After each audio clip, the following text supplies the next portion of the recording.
you can have an experience with the Lord, but how do you know if your experience is with God or not?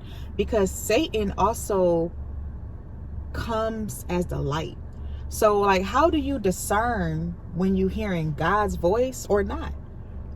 Because when we think about who Satan is, he's not gonna come as Satan, right?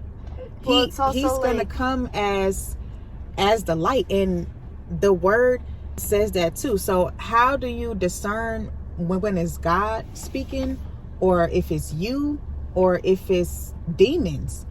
You discern that by, okay, well, is this voice in my head that I'm hearing, does it contradict God's word? Because if it contradicts his word, that's not God.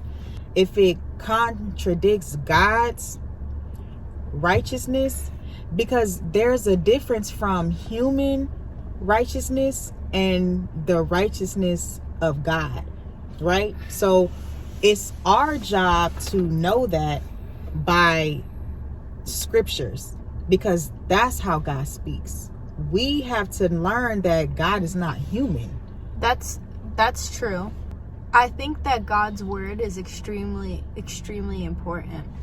But 2 years ago, when I was 23, I was an alcoholic, and I was like a potato. Like, I couldn't even really form like a conversation. I could barely even form thoughts, to be honest with you. Yeah. I was like that far gone. And I went in my car and I prayed to God and I asked him for help and I confessed.